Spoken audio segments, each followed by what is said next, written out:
Like, we just wanted to play, and I think for a lot of us, those first couple years, like even in the Canadian Women's Hockey League, like we just wanted a consistent schedule. Like, we just wanted to play, and I think we knew, it was over 10 years ago, but I think we knew like at some point it would get to where it is now. Yeah. So we, drove our own cars to games. We like paid our own money for like pregame meals, like all this stuff. And obviously today they have this awesome league where, now girls can, look and aspire to do that someday. And so I think for most of us, we would say it was all worth it. Even obviously I'm not playing anymore, but I think everything that happened kind of led me here, which is the foundation. Which is cool.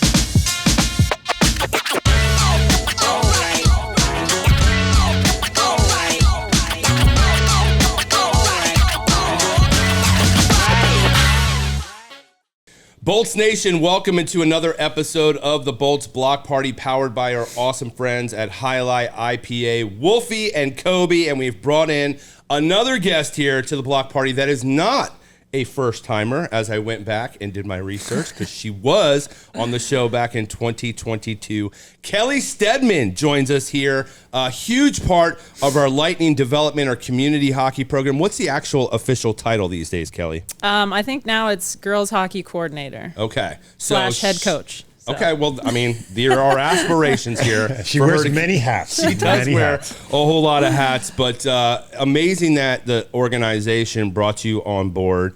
But how did all of that start? Like, where did those conversations start? Was it with Jay Feaster? Like, how did all of that start for you to get in with the Lightning organization? Yeah, so I actually, I reached out to Jay back, like, kind of when COVID was in its height. Yep. So I was still up in Pennsylvania coaching at my alma mater, Mercyhurst. And at that point, I had met my future wife, who I knew was already accepted a job down here in Bradenton. So I kind of knew distance in marriage wasn't the best idea. Sure. We did it for like a year. And then, but yeah, I had reached out to Jay just kind of knowing I'd be in the area. And he had me get in touch with Josh Dreeth, who's our director now. Yep. And yeah, we had a really good phone call, just talking about, all the co-ed programs that they had and kind of his vision and the organization's vision for girls hockey. And once I got down here, I just kind of started part-time and, did ball hockey, did kind of a little bit of everything. And yeah, from there, the position opened up for me, which was great. So. And did you know Jay Feaster before, or was that kind of a cold call for you, or you had some It was a cold call. I obviously knew who he was, but had never like met him or anything like that. I got his information from Kristen Bonus, who used to work here and was really heavily involved with the girls, obviously. So she kind of led me in the right direction. So shout out to her. Yeah, she just hit me up because I did not know that she had left Nashville and went to Utah. And I was just over in Utah, and she was mad because she's like, I can't believe you didn't say hi. I'm like, I didn't even know you were in Utah now. So yeah, she's another amazing individual. Obviously her dad, he was just on TNT the other night during the broadcast, but like another amazing hockey family. So, but let's go back to the beginning. I mean, because, delving in, that's one thing I love about the Block Party is it gives Kobe and I an opportunity to kind of get the backstory because it's fantastic and it's amazing, especially yours, because you were a 4-sport athlete growing up, right? So you did hockey, soccer, lacrosse, crew. Obviously, you've got gold medals, the 2008 IIHF U18 Women's World Championship with amazing stars that were on that team with you, Megan Bozek, Kendall Coyne-Schofield, Brianna Decker, Amanda Kessel. I mean, your high school teammate, Blake Bolden, the 2011 and 13 IIHF Worlds Championships as well. So you've got the gold medals, but go back to the very beginning. Like, where did the love for hockey really stand out amongst the other sports? And like, where did you realize that this is where I want to go? Yeah. Like you said, I grew up kind of playing everything, upstate New York. So in Plattsburgh, there's a really good Division III women's hockey team and men's hockey team. So when I was a kid, everyone just went to the men's games. It was like the only thing to do in town. Sure. So grew up watching those games. My brother played hockey. So I was kind of always dragged around to the rink, like most younger siblings were. Yep. And then my dad ended up building us a rink in our backyard, and that's kind of where it took off. So like I said, I played pretty much everything growing up. I really loved soccer. Actually, my mom is visiting right now, and she brought down a whole bunch of like my old stuff from school that she found like in a box in our attic. Love that. Like all my old like report cards and like crazy stuff. So it looks like I actually liked soccer better. Interesting. Pretty much up till like middle school. And then I think I really loved both. Like they were my two, hockey and soccer were my big sports. And when I moved into more of like high school hockey, and I played boys growing up. So when I moved into high school, it was like, all right, like, do I really want to get hit by like guys that are as big as Kobe? Like, probably not. Did you play boys because the girls weren't available, or was that just like something that was pushing you at the time? Yeah, so youth hockey, girls wasn't available just where I was. And I loved playing with the boys. Like I was buddies with all of them. I liked the competition. I didn't even really mind the hitting like early on. And then I think high school, it was like, okay, well, we can continue playing boys, or realistically as a female, you had to play girls hockey to like be seen by college. Right. So, that's kind of where I split off, went to girls hockey, and I ended up at Northwood School in Lake Placid, and they had soccer, but it wasn't like super competitive. Right. So it was like, all right, hockey's my sport. Okay. So, but I think I knew also that like later years that I was probably a little bit better at hockey, had a better chance of, getting where I wanted to go, college and so on. So yeah, that's kind of where it took off. We had talked to Matthew Darsh, and Matthew Darsh actually through college played football and hockey. That's cool. And like, what do you think that two-sport attitude? Because I know nowadays a lot of kids, man, it seems like they're like 8 years old and they're so concentrated on playing hockey. Do you think that two sports really helped you and develop that athleticism for you to become, one of the top women's players in the country? Yeah, for sure. I always tell parents, and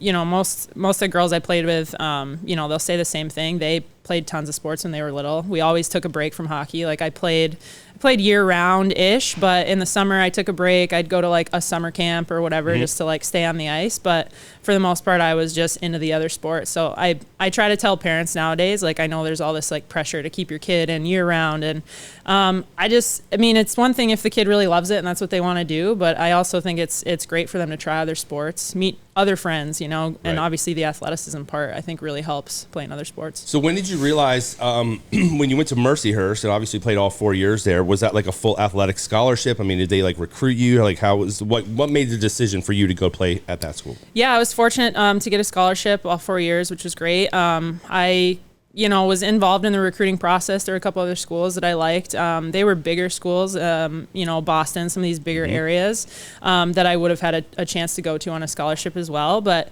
I feel like coming from a small town, my high school was really small. When I got on campus at Mercyhurst, it just kind of felt like the right fit. Smaller school, like I think 3,500 kids. The campus was nice and easy to navigate. I didn't have to get on like buses or anything like that. Right, yeah. So, it just felt like the right fit. I loved the coaching staff. They had the major that I wanted. So yeah, it just kind of felt right. What was your major? I actually started in athletic training, and after about a year and a half, no offense to volleyball, but I got placed with the volleyball team, and I was thinking like, fast pace, like I'm gonna be on the bench or like doing something. And I was watching volleyball for like 3.5 hours a day, and I was like, I don't think this is for me. So I switched. My mom was a teacher my whole life, so I switched to education, which kind of, it made sense. I've always loved kids. I've always loved working with kids, so that's the route I took. So in a pinch, if Mikey Poirier gets hurt or injured somehow, I know how to tape an ankle. Yeah, I was gonna say you could come in, tape some wrists, tape some ankles. Right? Yeah, ankles were my specialty. Okay. I think I could still do it, but. So, I mean, again, going back to, the college, and then you start realizing, I'm pretty good at playing hockey.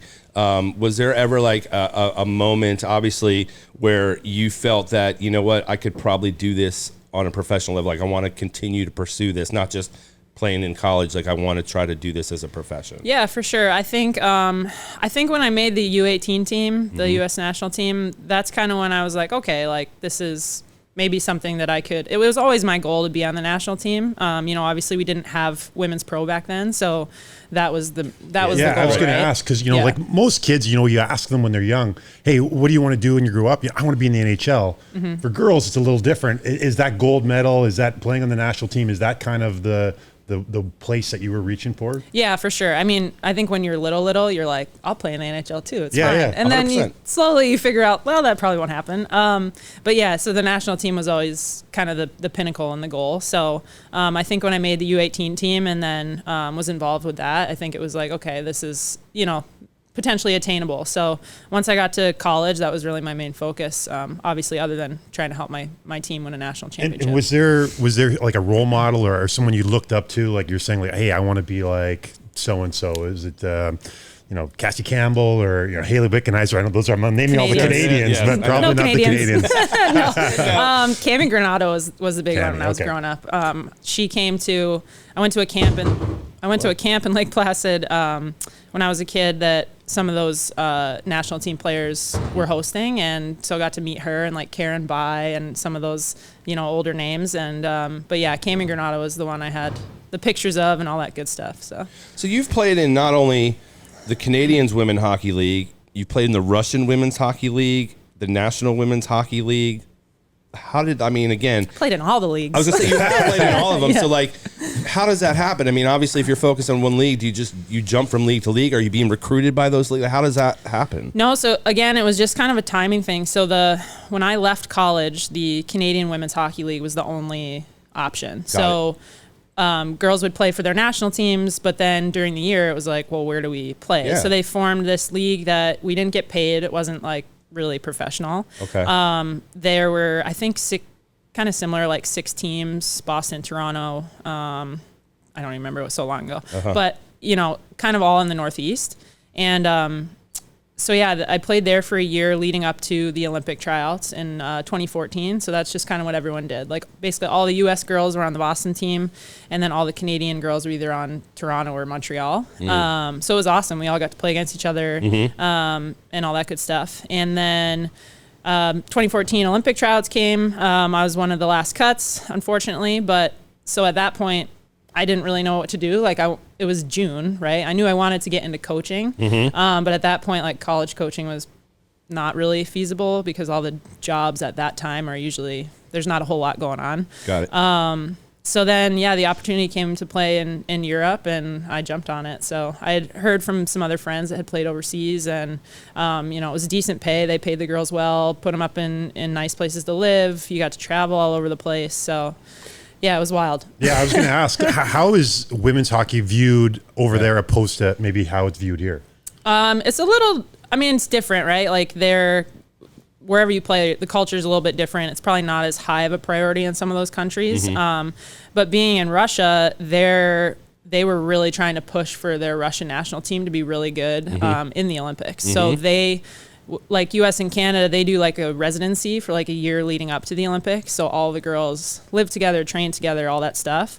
They don't do that in Russia. So like their pro teams and their league is basically like kind of their residency. So like all the national team girls were on the team that I played on.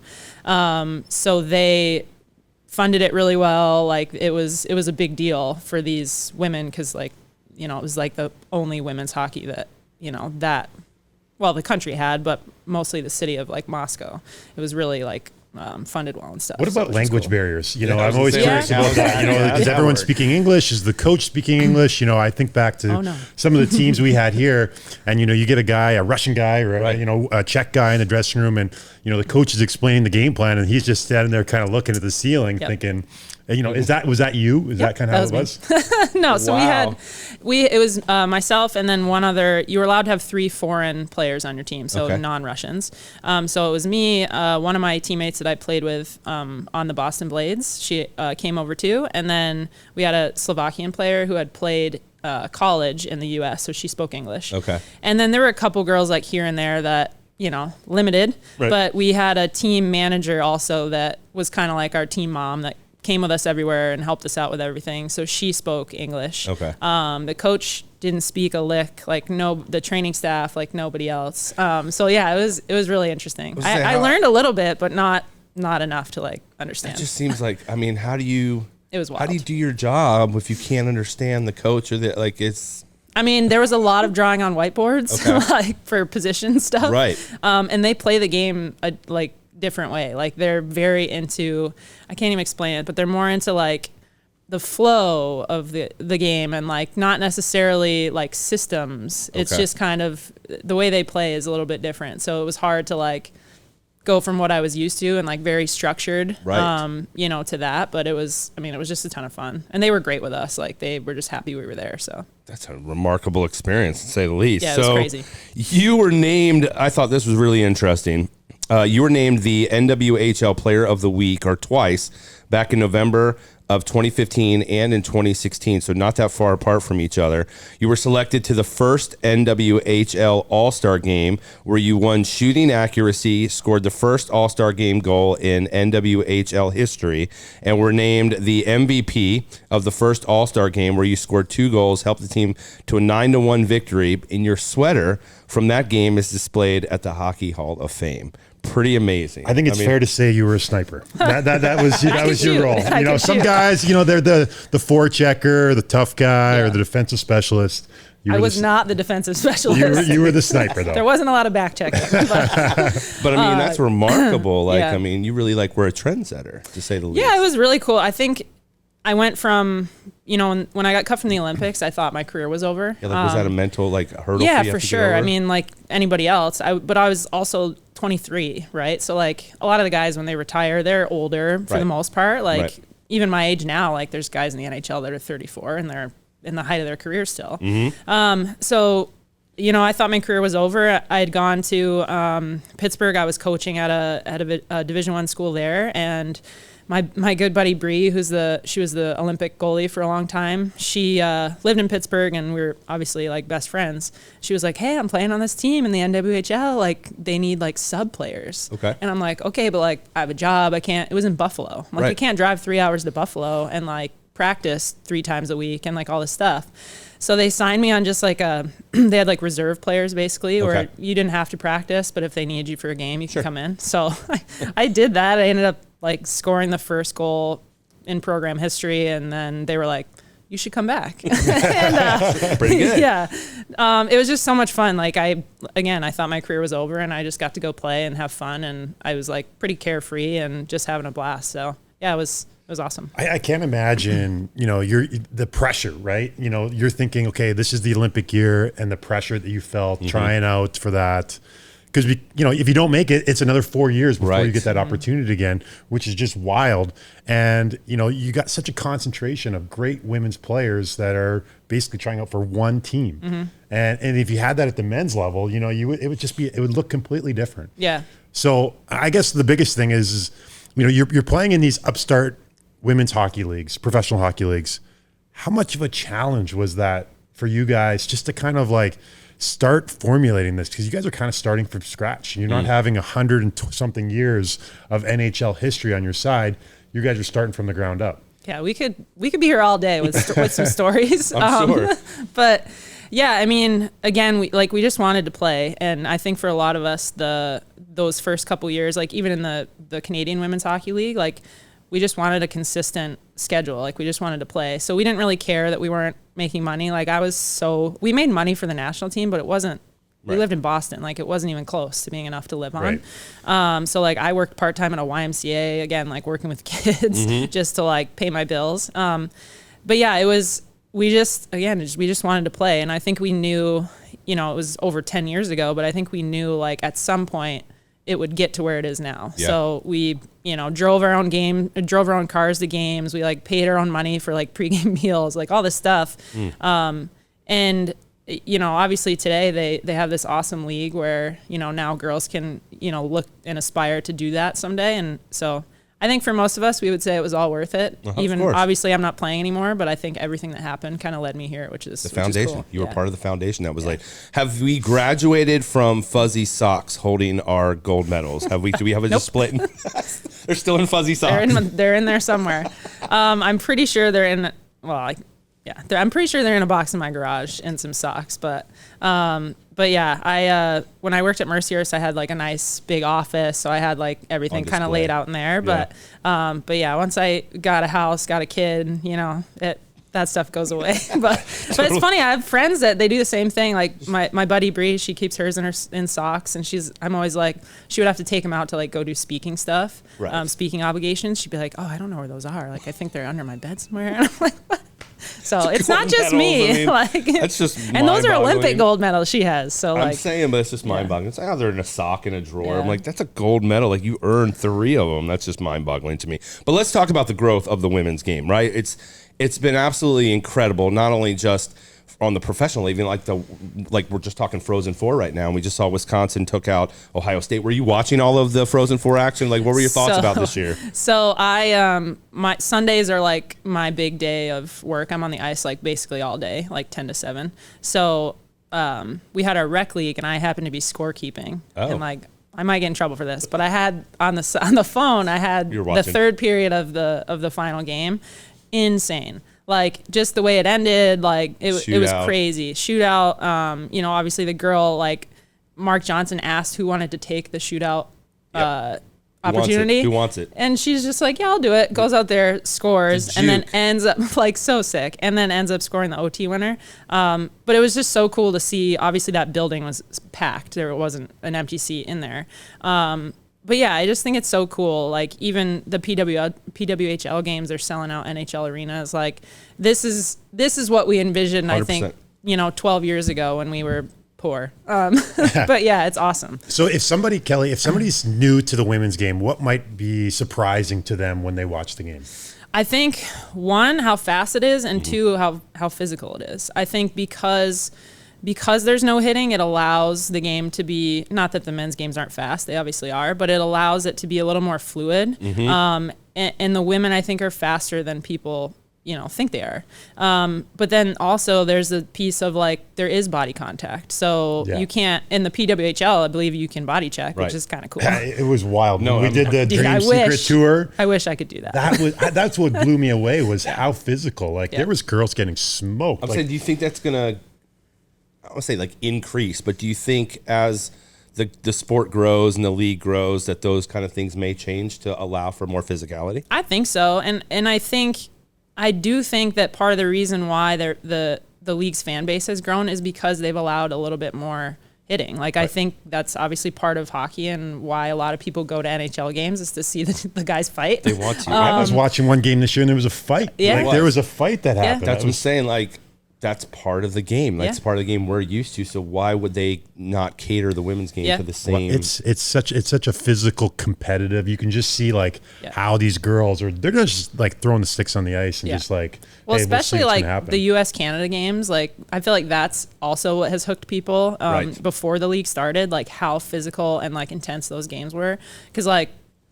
They hate each other. We hate each other. Like we don't like Canada. We were talking about it. I was like, you're watching the Four Nations, like, and I know this whole attitude, and I have some friends that were on the Canadian women's team, and man, the hatred they have for the Americans, and I know it goes both ways. Even more so than I think the men's game, that hatred goes that way. But because, no offense to the other countries, but they haven't been able to develop their women's programs to the same level that Canada and U.S. have. Right. Yeah.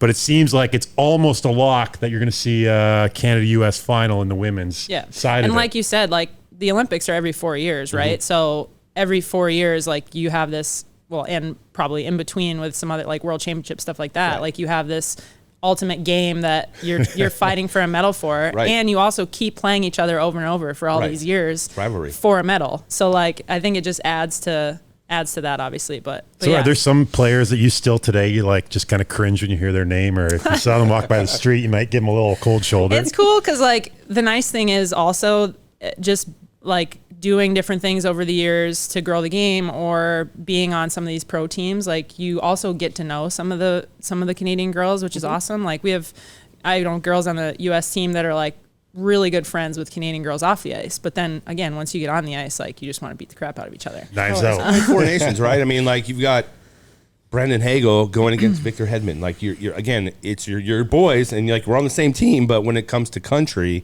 it's a whole different mindset. I mean, to say the least. I was actually at the Olympic training when the 2018 when the team was here at the Advent Health Center training facility, and was like hosting and kind of doing the music and PA for those games. So I got to see firsthand the training that went in. But I think the one thing that stuck out to me, like you said, was not so much the physicality, but how fluid the game was and how technical these ladies were, from stick to stick, the passing, just moving it into the zone.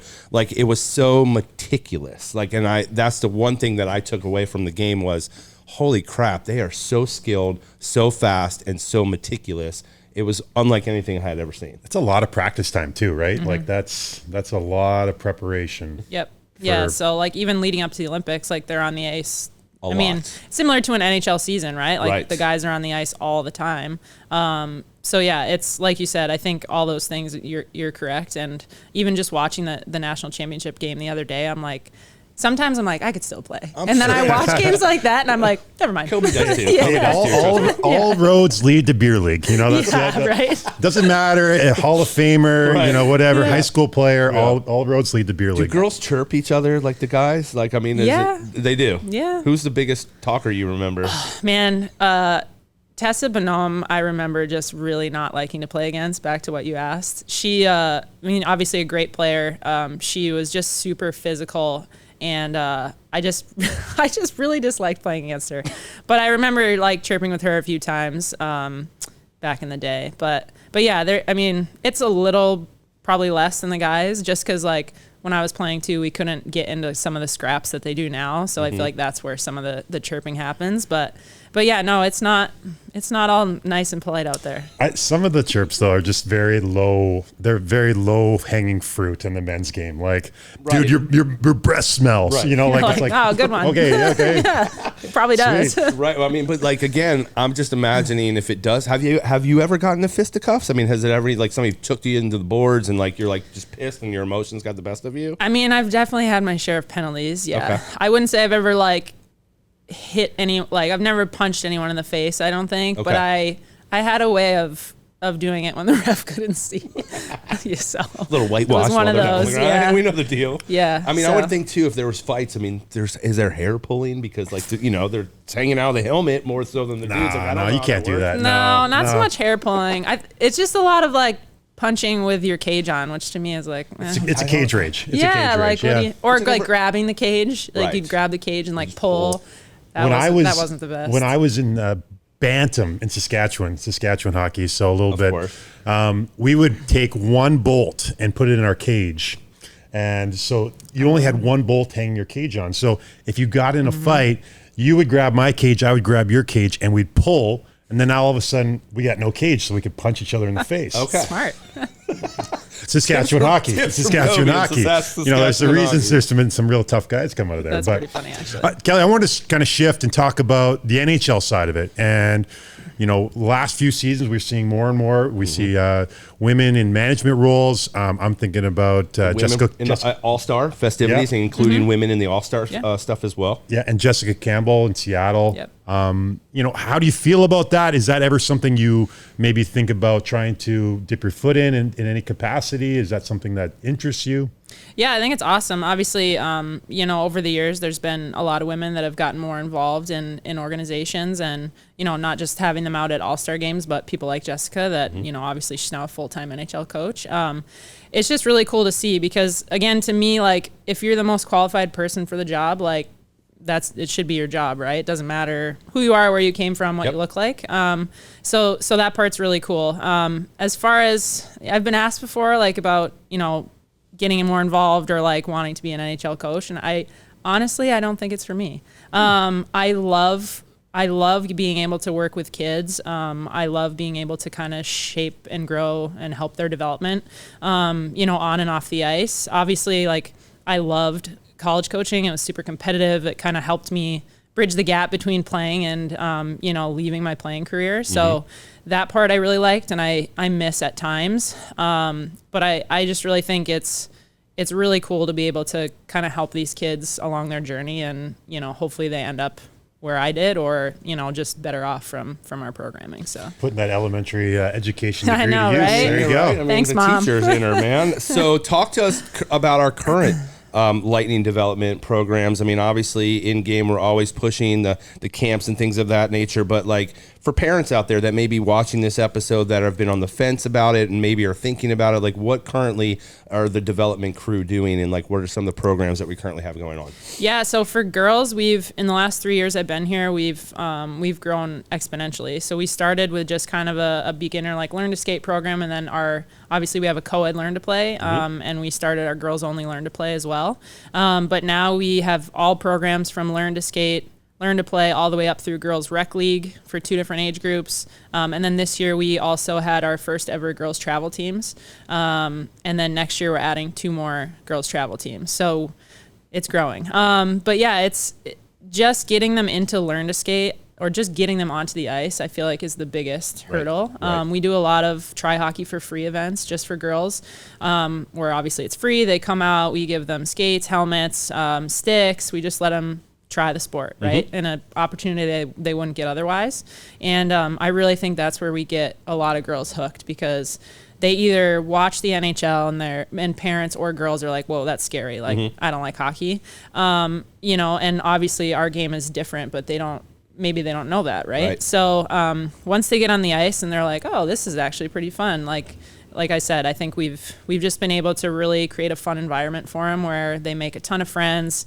Most of our staff are female out there with them, which is great. Like former college players. We have 2 current Tampa UT players, club players. So yeah, it's just a really cool environment. They have a bunch of fun, and you know, some of them don't want to be out there with the boys, so it's perfect. Do you think that I know Feaster has done an amazing job over the years developing in the Lightning high school hockey leagues. Do you think that there's maybe a future for a girls high school hockey league, situation arise here in the Bay Area? Yeah, for sure. We our goal kind of when I started and what they were trying to do before I got here was to create the pipeline, right? Yeah. So I think in the past here and in other places, they've tried to maybe just jump in and do an older program. But then if you don't have the girls behind growing into it, it's going to fail. So that's again what I think Josh and our team have done a great job of is, being intentional with our programs and creating that pipeline. So now we have a steady flow of learn to skate all the way up through. So some of those girls that started, 2-3 years ago are getting into that high school age. So I would say, yeah, within the next couple of years, we'll have enough to be able to do that for sure. Love that. The USA hockey numbers, it shows that the girls are growing. The girls game is growing at a much higher clip than the boys game, which I find just really remarkable. So what does this look like 5-10 years down the road here? Well, I mean, you would hope there's more opportunity. Obviously, especially since I was a kid, like the opportunities for girls to play girls hockey have grown. But I think it's just going to continue to grow. So like you see where we are in Tampa, which isn't normally, a hockey place outside of the Lightning. But we're becoming one, right? So you're going to find all of these, different markets like ours, or even some of the bigger cities that already have girls hockey, just continue to add more and more programs. I think it'll lead to more college teams in different areas that maybe don't have them. Like there's schools in Michigan that have men's hockey, but they don't have women's. And then obviously, hopefully growing the PWHL and creating more teams. So yeah, I think all the opportunity is there for sure. How are they choosing the cities for the PWHL? Yeah, I was going to say, because is that ever something that Tampa? Why wouldn't we? I mean, I figure we're such a hockey mecca now. Like I put it out there. But yeah, no, I think I'm not sure kind of what goes into their. I mean, obviously, like Boston, New York, Toronto, like those are already markets. Huge, traditional Because how many teams markets. Are there right now? There are 6. 6 teams. So and that's going to grow. If you're selling out stadiums, that's going to grow. 100%. So again, I think it's just a matter of time, and I could see, hopefully Tampa is one of those at some point. I think we will. Again, I think we're going to see this building. I'll come out of retirement real fast. I'm telling you. Okay. She's going to be a part of it when it does happen. All right, listen. I know because, again, time is valuable. We know it's a game day. It's a busy day. So before we let you go, Kelley, we are going to hit you with the hat trick powered by our friends. We didn't ask her, though. We always ask all the guys, what's the nickname? Every hockey player has a nickname. Steady? Steady. That's like almost it was too obvious. easy, yeah. It was too easy. You didn't think about that? I don't know. What did you think it was going to be? Maybe it would have been something different. Who knows? Steady. You never know. You never know. You're right. This is true. You never know. All right. So, Kelley, what we need from you for the hat trick powered by our friends at Highlight IPA are 3 numbers, 1 through 100, that have some sort of meaning for you. Could be your jersey, whatever. I'll go 3, Okay. 9, 27. 3, how did you deal with locker room tensions? That's a good one. I think more of that started probably in college, when you're around a team that you're with like all the time. Right. And you're with them literally 24/7. You live with them, all that stuff. I just think like anything else, communication is key. I think if you have good leaders in the locker room that can kind of facilitate it and make sure that, people are talking through whatever issues they have, I think that's a big part of it. So just, communication. Open communication. Is key. All right. Huge. Love it. Most talented teammate you ever played with? Man, that's a tough one. I'm going to have to go with Brianna Decker. Super skilled, super fast, really smart. She could shoot. She just kind of had all the skills. Also just a great person, like great leader, fun to be with off the ice. But yeah, I'd say she had a pretty gnarly skill set. So. Okay. And finally, what was your biggest fear as a player? I think maybe just not, living up to my own standard or playing the way that I wanted to play. I think a lot of times you can get in your own head about certain stuff, or if you have a bad game, then it's in your head for the next one. So I think just not living up to kind of that standard that I had set of, being one of the best ones out there. It's kind of like we've heard that, like when Vazzy would like absorb games and just like take it to heart and just not be able to decompartmentalize things and just like kind of I think this game is, as physical it is, the mental part is such a underappreciated component of being able to just sometimes turn the page. And you hear these guys and the girls talk all the time about, hey, you got to make sure you manage the highs and the lows and kind of stay in that steady state, There we go. See what you did there. See what he did there. All right. Nailed it. Well, thank you, Kelley Steadman, for hopping on once again. She's a 2-timer visitor here to the Bolts Block Party, powered by our friends at Highlight IPA. We're looking for amazing things from our girls' side of the development and hopefully a PWHL team here in Tampa where we will see Steady. Are you ready as a part of that as well? But thank you so much, Kelley Steadman, guys. for joining us here on the Block Party. And we will be back next week with another episode. Thank you guys for tuning in.